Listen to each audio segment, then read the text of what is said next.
बिस्मिल्लाहिर्रहमानिर्रहीम। अस्सलाम वालेकुम dear students, how are you? I hope you will be fine.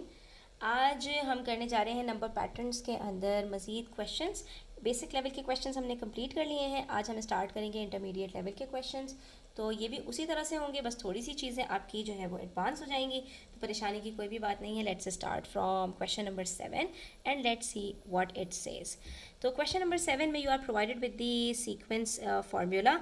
The nth term of a sequence is given by 2n² + 1। आपको formula दे दिया। हमने क्या कहा था जब हमने बेसिक लेवल स्टार्ट किया था कि सीक्वेंस के अंदर कभी कभी आपको नंबर्स गिवन होंगे और आपको फॉर्मूला बनाना होगा। कभी कभी अब इंटरमीडिएट लेवल के अंदर फॉर्मूला गिवन होगा और आपको सीक्वेंस बनानी होगी। तो वेरी सिंपल, हम इस फॉर्मूले के अंदर n की जगह पर 1 रखेंगे तो फर्स्ट टर्म पता चल जाएगी, n की जगह पर 2 रखेंगे तो सेकंड टर्म पता चल जाएगी, n की जगह पर 3 रखेंगे तो थर्ड टर्म पता चल जाएगी, n की जगह पर 4 रखेंगे तो फोर्थ टर्म पता चल जाएगी। और हमने करना क्या है, we have to write down the first 4 terms of the sequence. हमने इसकी फर्स्ट 4 सीक्वेंस ही तो फाइंड आउट करनी है, तो हम इसको स्टार्ट करते हैं। तो टी एन का फॉर्मूला हमें क्या दिया हुआ है, 2n² + 1। ठीक है, अब हम T1 फाइंड आउट करनी है हमने, तो हमने क्या करना है, n की जगह पर हम 1 रखेंगे।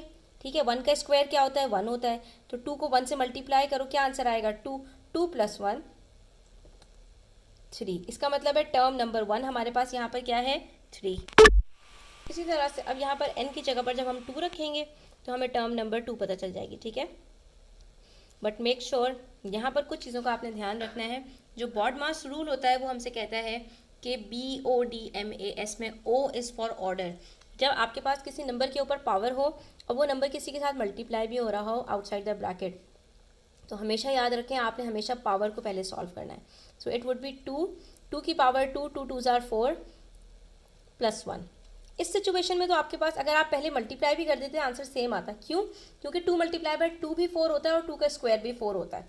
बाकी किसी और सिचुएशन में ऐसा नहीं होगा। ठीक है, सो 2 4s are 8, 8 + 1 = 9। टर्म नंबर 2 हमारे पास 9 आ गई है। अब टर्म नंबर 3 फाइंड आउट कर लेते हैं बिल्कुल इसी तरह से। टर्म 3 = 2 × 3² + 1। अब यहाँ पर अगर 2 को 3 से पहले मल्टीप्लाई कर दिया 6 आंसर आएगा, और 6 का स्क्वायर जब निकालेंगे तो 36 + 1 37 आपके पास टर्म आएगी, जो कि बिल्कुल गलत है। सही इसकी टर्म क्या होगी, 2, 3 का स्क्वायर होता है 9 + 1, 2 9s are 18, 18 + 1 = 19। तो टर्म नंबर 3 हमारे पास यहाँ पर 19 आ रही है। ठीक है, अच्छा जी, नेक्स्ट वी हैव T4। तो अब यहाँ पर 2⁴² + 1, तो अब ये क्या हो जाएगा, 4 4s are 16, 16 2s are 32, 32 + 1 = 33। तो ये हमारे पास फर्स्ट 4 टर्म्स आ चुकी हैं। अब हम इनको एक साथ लिख देते हैं, तो सीक्वेंस बनेगी 3, 9, 19, 33। ठीक है, ये हमारे पास यहाँ पर टर्म्स आ चुकी हैं। तो 3 और 9 के बीच में जो गैप है वो 6 का है, लेकिन 9 और 19 के बीच में जो गैप है वो 10 का है, और 19 और 33 के बीच में जो गैप है वो इवन 14 का है। तो हर दफ़ा हमारे पास जो गैप है वो डिफरेंट आ रहा है। इस तरह की जो सीक्वेंस होती हैं वो लीनियर सीक्वेंस नहीं कहलाती, जब हर दो टर्म्स के बीच में कॉमन डिफरेंस ना हो। यानी 3 के बाद 9 + 6 है, तो 9 के बाद हमारे पास 15 आना चाहिए था, 15 के बाद 21 आना चाहिए था, तब ये लीनियर सीक्वेंस कहलाती। लेकिन यहाँ पर हमारे पास क्योंकि डिफरेंस अलग अलग है, तो इसका मतलब है ये लीनियर सीक्वेंस नहीं है। ऐसे सीक्वेंस को हम क्वाड्रेटिक या क्यूबिक कहते हैं अकॉर्डिंग टू द पैटर्न। अब आपसे कह रहे हैं the first 4 terms of another sequence are given. इसी के अंदर दूसरे पार्ट में एक और सीक्वेंस दी हुई है 1 7 17 31। ठीक है, by comparing this sequence with the sequence in A write down in terms of n a formula for the nth term of the sequence. अब यहाँ पर भी आप इसको देखिए, यहाँ पर 1 7 17 और 31 हम इसके नीचे लिख देते हैं 1 7 17 और 31। हमने क्या करना है, इस सीक्वेंस को जो ए में हमें मिली है इसको बी के साथ कंपेयर करना है। तो यहाँ पर 3 है, इसके अंदर -2 करें ज़रा, तो क्या आंसर आता है 1। 9 में -2 करें तो क्या आंसर आता है 7। 19 में -2 करें तो आंसर, यानी कि ये जो दोनों सीक्वेंस हैं इनमें कॉमन बात ये है कि इसकी पहली टर्म यानी इसकी हर टर्म के ऊपर अगर -2 कर दें तो उसी टर्म नंबर के ऊपर इसकी टर्म पता चल जाएगी। तो हमारे पास जो नई सीक्वेंस है उसके अंदर हम क्या कर रहे हैं, सिर्फ -2 कर रहे हैं। तो यहाँ पर हमारे पास जो Tn का फॉर्मूला था, 3 में मैं -2 कर दूँ तो 1 आ जाता है, 9 में -2 कर दूं तो 7 आ जाता है, 19 में -2 कर दूं तो 17 आ जाता है, 33 में -2 कर दूं तो 31 आ जाता है। यानी हमारे पास जो T1 है, जो इस सीक्वेंस में आई थी उसकी T1, जो दूसरी सीक्वेंस है उसके अंदर -2 करने के साथ आ रही है। तो यही सेम फॉर्मूला तो अप्लाई हो रहा है, लेकिन उसके साथ साथ हम क्या कर रहे हैं, -3 कर रहे हैं। ठीक है, तो हम यहाँ पर कह सकते हैं कि इस सीक्वेंस के लिए जो हमारे पास प्रीवियस सीक्वेंस के लिए फॉर्मूला था, दैट वाज 2n+1।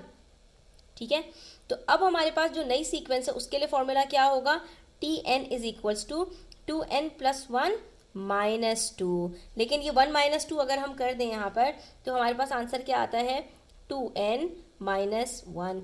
1 - 2 -1 होता है। तो हमारे पास जो नई सीक्वेंस है उसका फॉर्मूला बनेगा Tn is equals to 2n -1। अब आप इसके अंदर रख के भी देख लो, यहाँ पर 1 रखोगे तो 2 1s are 2, 2 - 1 is equals to 1, तो फर्स्ट हमारे पास टर्म 1 आ रही है। यहाँ पर 2 रख के देखो, 2 2s are 4, 4 - 1, तो अब आपके पास क्या आंसर आएगा, सॉरी एक मिस्टेक कर दी हमने, यहाँ पर n² था, तो n का square, 2 2s are 4, 4 2s are 8, 8 - 1 7 आ रहा है, तो ये 7 है सेकंड टर्म। ठीक है, इसके बाद 3 रखते हैं तो 3 का स्क्वायर 9, 9 2s are 18, 18 - 1 करते हैं तो 17 आ रहा है। ठीक है, यहाँ पर 4 रखते हैं तो 4 4s are 16, 16 2s are 32, 32 - 1 करते हैं तो 31 आ रहा है। तो इसी सीक्वेंस से हमने दूसरी सीक्वेंस का फॉर्मूला भी जनरेट कर लिया। ठीक है, हालांकि हमारे पास ये लीनियर सीक्वेंस नहीं थी, लेकिन क्योंकि इन्होंने हमें फॉर्मूला दिया हुआ था तो हमने यहाँ पर इजीली बता दिया, क्योंकि इन दोनों सीक्वेंस के बीच में -2 का गैप था, तो इन दोनों के फॉर्मूले में भी -2 का डिफरेंस होगा। अच्छा जी, उसके बाद एक और बात कह रहे हैं यहाँ पर, ये जो आप अपने नई वाली सीक्वेंस निकाली है ना, हेंस फाइंड द 388 टर्म। तो अब जो फॉर्मूला आपने बनाया है उसके अंदर 388 टर्म फाइंड आउट करके बता दो, तो कोई मसला ही नहीं है। हम यहाँ पर 388 रखेंगे और इसको सॉल्व कर लेंगे। ठीक है, 388 का स्क्वायर निकालना पड़ेगा। 388 का स्क्वायर क्या होता है, तो 388 को आप मल्टीप्लाई कर लें 388 से। ठीक है, आंसर आ जाएगा 150,544। इसको मल्टीप्लाई करेंगे हम 2 से, तो हमारे पास आंसर आएगा 301088।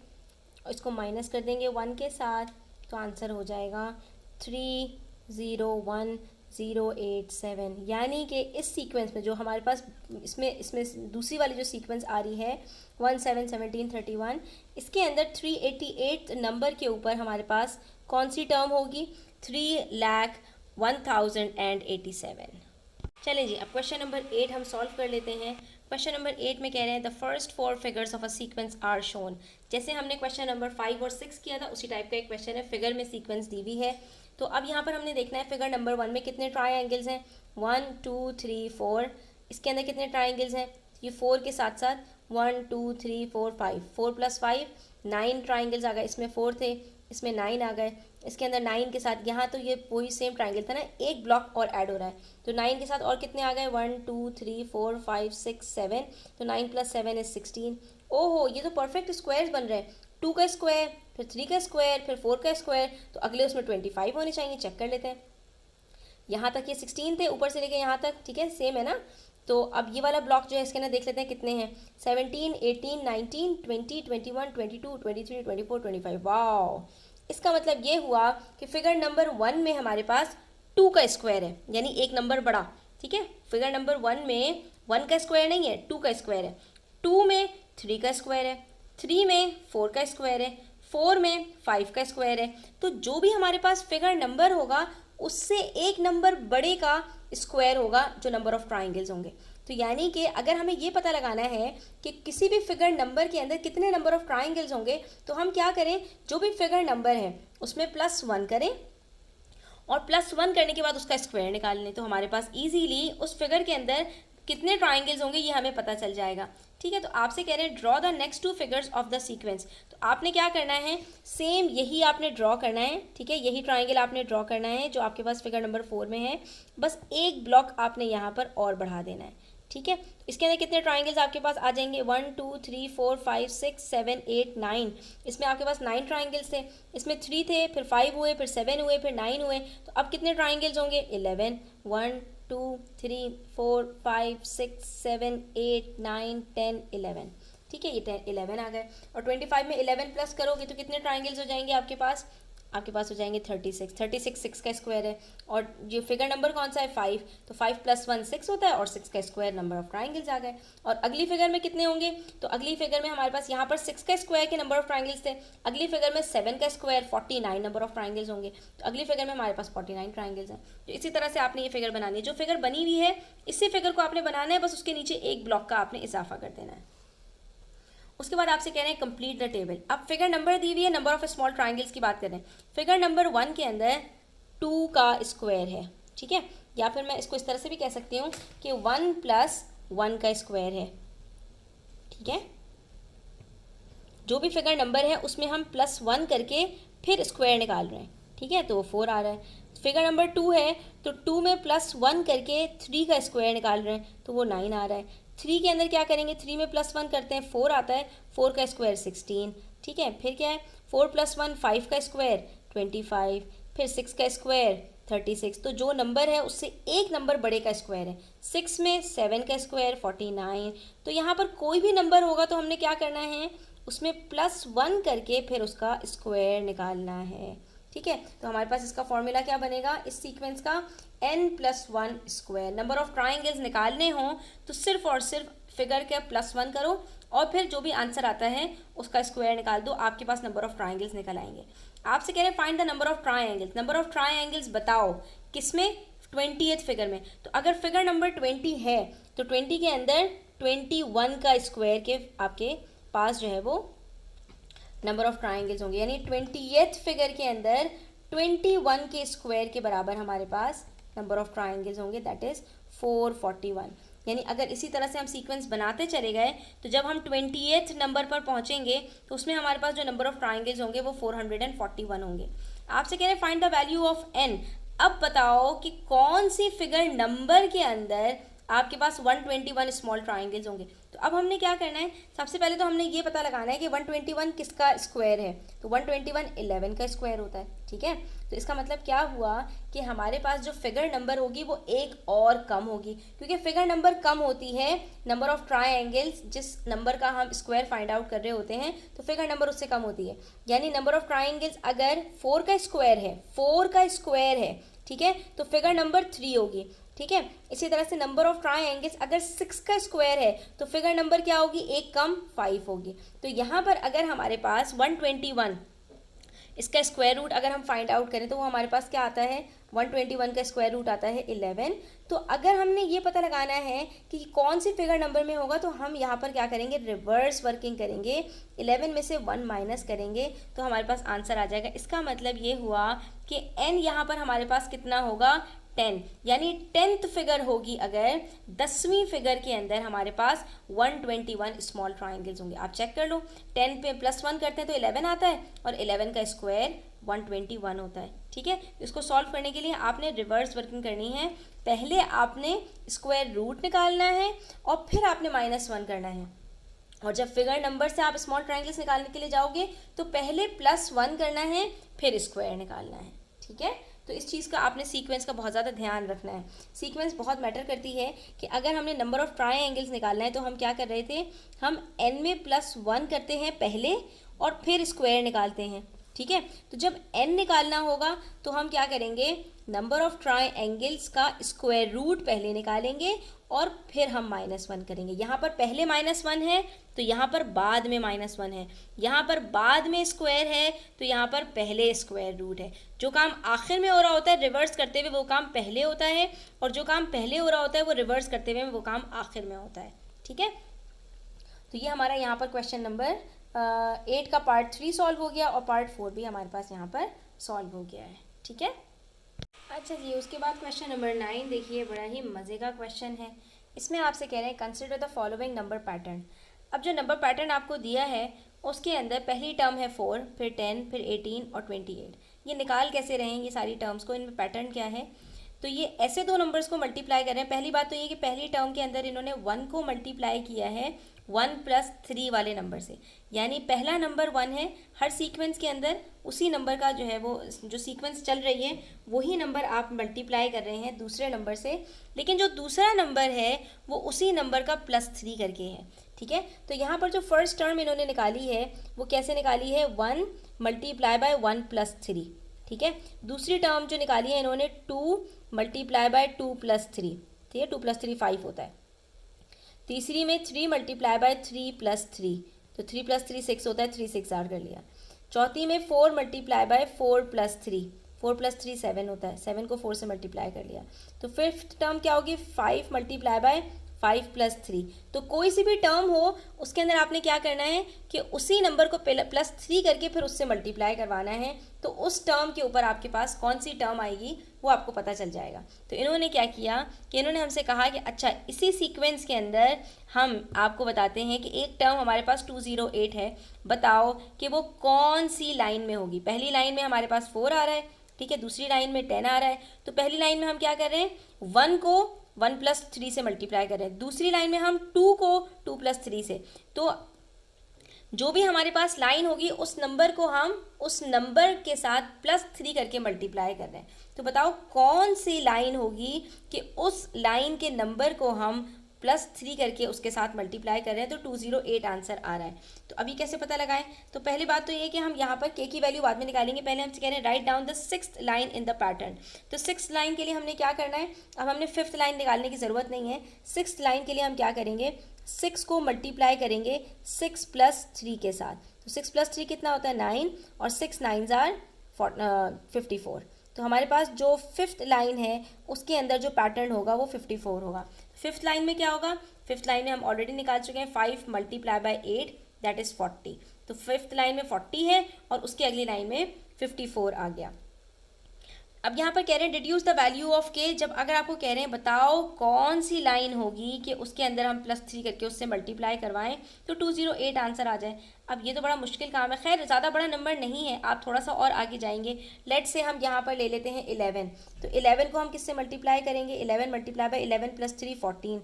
11 को 14 से मल्टीप्लाई करते हैं तो 154 आंसर आ रहा है। तो हम थोड़ा सा और आगे जाएंगे, 12 को मल्टीप्लाई करवा देते हैं 15 से। तो 12 को जब मल्टीप्लाई करते हैं 15 से तो हमारे पास आंसर आता है 180। अभी भी हम नहीं पहुँचे, अभी भी है 208 आगे है। तो अगला नंबर हम ले लेंगे 13। 13 को मल्टीप्लाई करवा देंगे 16 से। तो 13 को जब 16 से मल्टीप्लाई करवाओगे तो आपके पास खुद ब खुद आंसर आ जाएगा 208। एक तरीका तो ये है कि आप इसी तरह से सीक्वेंस में अंदाजे लगा लगा के आगे तक पहुंच जाएं। तो आपके पास यहाँ पर वैल्यू ऑफ के क्या आ रही है 13, यानी इस पैटर्न के अंदर 13th नंबर के ऊपर, यानी जब आपके पास इस पैटर्न के अंदर हम 13th नंबर पे पहुंचेंगे तो वहाँ पर जो के टर्म होगी हमारे पास वो 208 होगी, ठीक है। अच्छा, दूसरा तरीका क्या हो सकता है इसका, दूसरा तरीका ये हो सकता है कि हम यहाँ पर 208 के फैक्टर्स निकाल लें, ठीक है। एक तरीका ये हो सकता है क्योंकि 208 के ही दोनों फैक्टर्स होंगे ना, जो भी आंसर हमारे पास आ रहा है वो इन दोनों का फैक्टर है, वो दोनों ये दोनों फैक्टर है ना उसके। तो हम यहाँ पर 208 के अगर फैक्टर्स निकाल लें तो भी हम इस काम को कर सकते हैं कि कौन से दो नंबर हैं जिनके बीच में डिफरेंस 3 का है, उन दोनों को मल्टीप्लाई करके आंसर 208 आया है। तो 208 के अगर आप फैक्टर्स निकालें तो 2104, 252, 226, 2 इंटू 13, 13 इंटू 1। तो अब यहाँ पर आप इसके इस तरह से फैक्टर्स बनाएं, इसको दो फैक्टर्स में इस तरह से आप यहाँ पर कंबाइन करें कि आपके पास आंसर जो आए वो उन दोनों के बीच में 3 का डिफरेंस हो। 2 2s are 4, 4 4s are 16। तो ये तो ऑलरेडी हमें यहीं से मिल गया, 2 2s are 4, 4 4s are 16, और दूसरा नंबर हमारे पास 13 है। तो 16 और 13 के बीच में ऑलरेडी 3 का गैप होता है, तो इसका मतलब है कि ये दोनों फैक्टर्स हमारे पास 16 और 13 होंगे, ठीक है। तो हम इस तरह से भी करके अपने क्वेश्चंस को इजीली सॉल्व कर सकते हैं। तो ये भी आपके पास एक तरीका हो सकता है कि इन फैक्टर्स को आप इस तरह से जो है वो अरेंज करें कि उन दोनों के बीच में 3 का गैप आ जाए। सबसे पहले तो इस पैटर्न को समझना बहुत इंपॉर्टेंट है, ठीक है, और उसके बाद फिर आपने इस तरह के क्वेश्चंस करने से फिर आपको इस तरह की चीज़ें बहुत आसान भी लगने लगती हैं, कोई इतनी डिफ़िकल्टी की बात भी नहीं होती, ठीक है। तो हमारे पास यहाँ पर के की वैल्यू क्या आएगी 13, और 13 को जब 16 से मल्टीप्लाई करेंगे तो हमारे पास आंसर 208 आ जाएगा। एक क्वेश्चन और देख लेते हैं इंशाल्लाह, फिर बाकी क्वेश्चंस हम नेक्स्ट वीडियो में सॉल्व करेंगे। क्वेश्चन नंबर 10 में कह रहे हैं consider the following number pattern. अब यहाँ पर आपको एक सीक्वेंस दी है, इसमें क्या है 1 प्लस 3 करते हैं 4 आता है, 4 2 का स्क्वायर है, ठीक है। फिर 1 प्लस 3 प्लस 5 करते हैं 9 आता है। तो ये सीक्वेंस कुछ उसी तरह की बन रही है जैसे हमने क्वेश्चन नंबर 8 में नंबर ऑफ ट्राइंगल्स देखे थे। तो यहाँ पर पहली टर्म के अंदर 4 है, दूसरी में 9 है, तीसरी में 16 है, और हमने वहीं पर इसको डिस्कस कर लिया था। तो ये सीक्वेंस बिल्कुल वही है, ठीक है। तो यहाँ पर हमारे पास जो फिफ्थ लाइन बनेगी बच्चों, वो क्या बनेगी, पहली लाइन में 1+3 था, फिर 1+3+5 आया, तो हम क्या कर रहे हैं, हर दफ़ा एक एक ऑड नंबर ऐड करते जा रहे हैं। तो यहाँ से बच्चों हमें और भी चीज़ें सीखने को मिल रही हैं। तो खैर यहाँ पर हम फिफ्थ टर्म की बात करें, फिफ्थ लाइन की बात करें, तो उसमें हमारे पास 5 ऑड नंबर्स होंगे, 1+3+5+7+9, सॉरी 6 होंगे, क्योंकि पहली सीक्वेंस के अंदर 2 थे, 2 ऑड नंबर्स, दूसरी में 3 ऑड नंबर्स थे, तीसरी में 4 ऑड नंबर्स थे, चौथी में 5 ऑड नंबर्स थे, तो पाँचवीं में 6 ऑड नंबर्स होंगे, एक और ऑड नंबर ऐड हो जाएगा। ठीक है। तो अब यहाँ पर हमारे पास लास्ट टाइम 25 था, 25 में 11 प्लस किया तो 36 आंसर आ गया। तो इससे हमें बच्चों ये बात और भी पता चलती है कि हमारे पास जो स्क्वायर्स होते हैं ना, ये ऑड नंबर्स को ऐड करने से आते हैं। यानी अगर पहले ऑड नंबर की बात की जाए तो वो 1 का स्क्वायर है, पहले 2 ऑड नंबर्स का जो सम होता है वो 2 का स्क्वायर है, पहले 3 ऑड नंबर्स का जो सम है वो 3 का स्क्वायर है। ठीक है। तो हम यहाँ पर ये भी बता सकते हैं कि किसी भी नंबर का जो स्क्वायर है वो कितने ऑड नंबर्स का सम होगा। ठीक है। तो अगर 1 का स्क्वायर की बात करें तो उसमें सिर्फ एक ऑड नंबर है, 2 के स्क्वायर में पहले 2 ऑड नंबर्स, 3 के स्क्वायर में पहले 3 ऑड नंबर्स, 4 के स्क्वायर में पहले 4 ऑड नंबर्स, तो 36 के स्क्वायर में पहले 6 नंबर्स। ठीक है। 36 किसका स्क्वायर होता है, 6 का, तो 6 का स्क्वायर हमारे पास उसमें पहले 6 ऑड नंबर्स होंगे। ठीक है। अच्छा जी, तो ये सीक्वेंस बन रही है हमारे पास, और ये 6 स्क्वायर जो हमारे पास बन रहा है, तो ये नंबर कौन सा है, कौन सा सीक्वेंस नंबर है, तो ये हमारे पास नंबर है फिफ्थ नंबर। तो यहाँ पर हम कह सकते हैं कि फिफ्थ सीक्वेंस में हम 5 में +1 करेंगे और उसका स्क्वायर निकाल लेंगे तो हमारे पास आंसर आ जाएगा। ठीक है। तो यही सेम सीक्वेंस हमारे पास क्वेश्चन नंबर 8 में भी फॉलो हो रही थी। वहाँ पर भी तो यही बात थी कि पहली सीक्वेंस में 2 का स्क्वायर था, सेकंड सीक्वेंस में 3 का था, तो जो भी सीक्वेंस नंबर था उससे एक नंबर बड़े का स्क्वायर हम कर रहे थे। तो यहाँ पर हम इजीली कह सकते हैं कि इसका जो फॉर्मूला बनेगा वो हमारे पास क्या बनेगा, d+1 ठीक है। d+1 का मतलब क्या है, यहाँ पर d क्या है, यहाँ पर d आपके पास सीक्वेंस नंबर है। ठीक है। उसके अंदर +1 करोगे तो आपके पास जो आंसर आएगा वो आपके पास उस सीक्वेंस नंबर से एक नंबर बड़े नंबर का स्क्वायर आ जाएगा। ठीक है।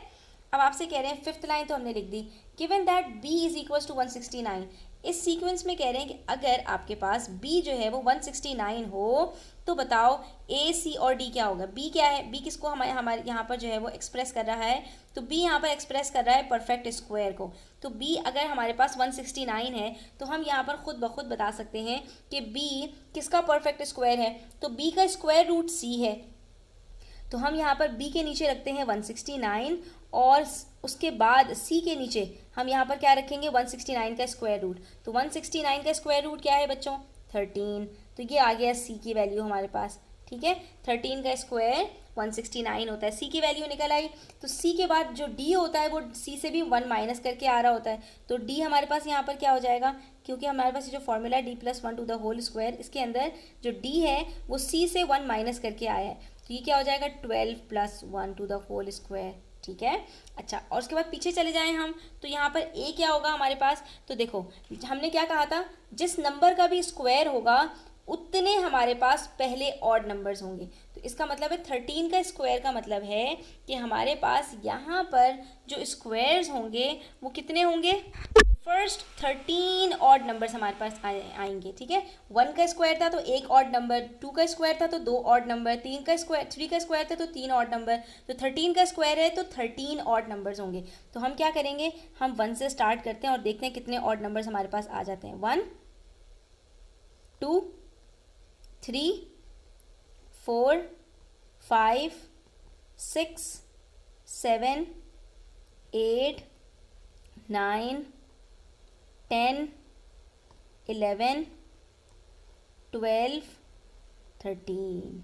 तो 1 से लेके 25 तक के ऑड नंबर्स आपके पास आएंगे। ये पहले 13 ऑड नंबर्स हैं, इन सबको प्लस करके आंसर आएगा 169, और 169 13 का स्क्वायर है, और ये सीक्वेंस नंबर हमारे पास 12 है। क्यों, क्योंकि हमने जो सीक्वेंस स्टार्ट की थी वो 1 के स्क्वायर से स्टार्ट नहीं की थी, जो हमारे पास पहला स्क्वायर था वो 2 का स्क्वायर था, यानी हमारे पास ये जो सीक्वेंस स्टार्ट हुई है उसके अंदर एक नंबर आगे हम चल रहे हैं। तो ये 13 का स्क्वायर का मतलब है कि ये 12th सीक्वेंस है, ठीक है। और इसके अंदर हमारे पास कितने ऑड नंबर्स होंगे, पहले 13 ऑड नंबर्स होंगे। तो 13 ऑड नंबर्स में सबसे आखिरी ऑड नंबर क्या था हमारे पास, ए था। तो ए की वैल्यू हमारे पास यहाँ पर क्या आएगी, 25, ठीक है। तो अब इस तरह के क्वेश्चंस की बार बार जब तक प्रैक्टिस नहीं करोगे बच्चों तो क्या होगा कि आपको इसको करने में मुश्किल पेश आएगी। तो इसी वीडियो को आप बार बार देखो, बार बार इसको सॉल्व करो, बार बार इसको असेस करो, और आपने इसके अंदर सिर्फ यहीं पर नहीं रुक जाना, आपने और आगे तक जाना है। और इवन ये कि मैं तो आपसे कहूँगी कि जो 169 तक आप पहुँचे हैं, आप 169 तो जो है वो यहाँ से पहुँचे ना, 25 के बाद 36 आया था और 36 के बाद 169, तो 36 6 का स्क्वायर था और उसके बाद 169 13 का, तो बीच में 7 का स्क्वायर, 8 का स्क्वायर, 9 का स्क्वायर, 10 का स्क्वायर, 11 का स्क्वायर, 12 का स्क्वायर, ये बीच में जितने 6 नंबर्स आपके मिस आउट हुए हैं इनकी भी सीक्वेंस बनाओ और उसके बाद उसको भी इसी तरह से सॉल्व करो। देखो कि उसके अंदर ए की वैल्यू क्या आती है, लास्ट ऑड नंबर कौन सा है, बी की वैल्यू क्या आती है, परफेक्ट स्क्वायर क्या आता है, सी की वैल्यू क्या आती है, स्क्वायर रूट क्या आता है, डी की वैल्यू क्या आती है, फिगर नंबर क्या है, ठीक है। तो ए एक्सप्रेस कर रहा है इस सीक्वेंस में last odd number, be express कर रहा है उस सीक्वेंस के अंदर परफेक्ट स्क्वायर, ठीक है, सी एक्सप्रेस कर रहा है परफेक्ट स्क्वायर का स्क्वायर रूट, और डी एक्सप्रेस कर रहा है फिगर नंबर। तो अगर हम रिवर्स करके चलें तो कहानी डी से स्टार्ट हो रही है कि डी हमारे पास फिगर नंबर है, ठीक है। देख लो कि हमारे पास फिगर नंबर जब 1 था तो हमारे पास जो सी की वैल्यू आई थी वो एक नंबर ज़्यादा का स्क्वायर था, यानी 2 का स्क्वायर था। फिगर नंबर 1 में 2 का स्क्वायर था, फिगर नंबर 2 में 3 का स्क्वायर था, फिगर नंबर 3 में 4 का स्क्वायर था। इसीलिए जब हम फिगर नंबर 5 में आए 5th लाइन के अंदर तो 5th लाइन में 6 का स्क्वायर था। तो जब हम यहाँ पर पहुँचे तो 12th लाइन के अंदर 13 का स्क्वायर था, ठीक है। तो अब ये हमारे पास डी जो है वो फिगर नंबर है और सी जो है उससे एक नंबर ज़्यादा का जो है वो एक नंबर ज़्यादा है, ठीक है। बी जो है उसी नंबर का स्क्वायर है और जो हमारे पास ए है वो उस सीक्वेंस के अंदर लास्ट ऑड नंबर है, ठीक है। तो आज के लिए इतना ही, इंशाल्लाह नेक्स्ट वीडियो के अंदर मजीद क्वेश्चन सॉल्व करते हैं। तब तक अपना ख्याल रखें, चैनल पर नए हैं तो सब्सक्राइब करते जाएं, वीडियो अच्छी लगी हो तो लाइक करें, अपने फ्रेंड्स के साथ ज़रूर शेयर करें। टेक केयर, अल्लाह हाफिज़।